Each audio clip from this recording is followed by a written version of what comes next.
जय महाकाली भक्तों, जय महाकाल भक्तों।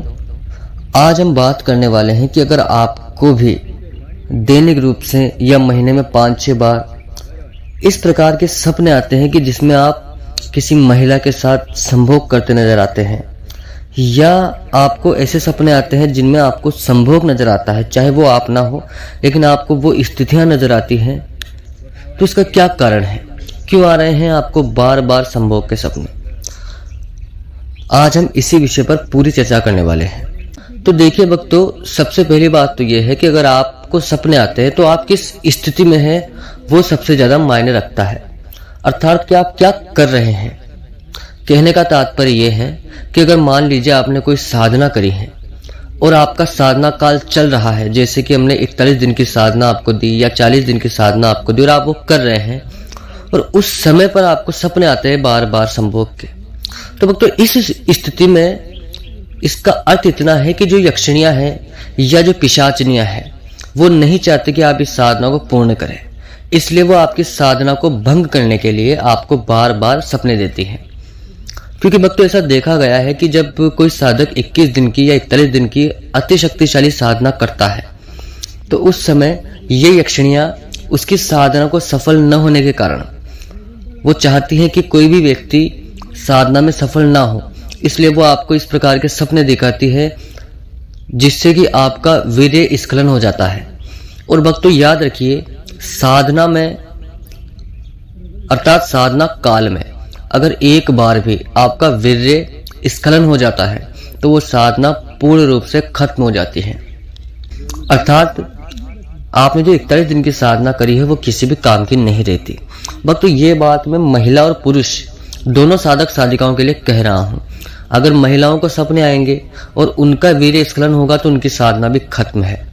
और याद रखिए, ये हमेशा की बात नहीं है। 41 दिन की साधना है तो मात्र उस 41 दिन में ही ऐसा होना चाहिए, तो फिर आपको दोबारा से साधना की शुरुआत करनी पड़ेगी। और हो सकता है भक्तों कि अगर आप किसी प्रकार की कोई भी साधना नहीं करते हैं और आपको फिर भी सपने आ रहे हैं, तो देखिए इसका पहला अर्थ तो ये हो सकता है कि अगर आप भगवान के भक्त हैं, माता की या जिस भी देव की आप सेवा करते हैं, तो वो आपकी परीक्षा ले रहा हो। तो परीक्षा में वो क्या करते हैं कि आपको इस प्रकार के सपने देकर आपका जो दिमाग है, आपका जो मन है, वो इस प्रकार की चीजों में भटकाने की कोशिश करते हैं, अर्थात वो आपकी परीक्षा लेते हैं। अगर इस प्रकार के सपने आने के बावजूद भी आप अपना मन भक्ति के मार्ग से नहीं हटाते तब आप साधना में सफल होते हैं, अर्थात प्रभु की भक्ति में सफल हो पाते हैं। और अगर आप किसी की पूजा पाठ भी नहीं करते, आप कोई साधना भी नहीं कर रहे, फिर भी अगर आपको इस प्रकार के सपने आ रहे हैं तो इसका अर्थ है कि आपके घर पर कोई नकारात्मक शक्ति है या किसी तांत्रिक के माध्यम से आपके घर पर कोई क्रिया करवा रखी है। फिर आपको किसी न किसी साधक के पास जाकर अपना इलाज अवश्य करवा लेना चाहिए।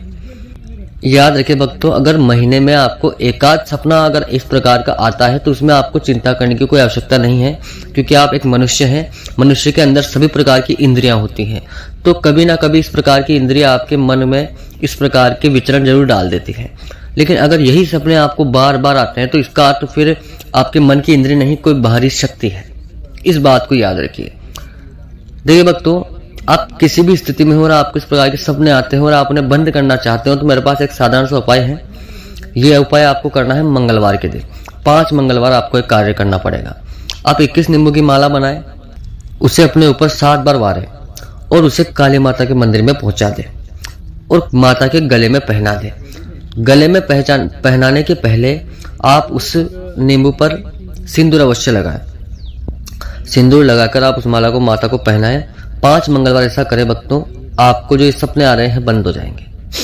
याद रखिए भक्तों, अगर फिर भी नहीं होता है तो किसी न किसी साधक के पास अवश्य जाए, क्योंकि देखिए और किसी भी परिस्थिति में सपने आते हैं ठीक है, लेकिन अगर तांत्रिक क्रिया की वजह से आपको सपने आ रहे हैं तो फिर ये आपके लिए आगे चलकर आपके जो व्यवहारिक जीवन है, आपका जो आर्थिक और पारिवारिक माहौल है वो खराब कर सकता है, क्योंकि ये चीजें भक्तों समय के साथ बढ़ती हैं, घटती नहीं है। इस बात का अवश्य ध्यान रखें। जय माता दी भक्तों, जय महाकाल, ओम नमः शिवाय।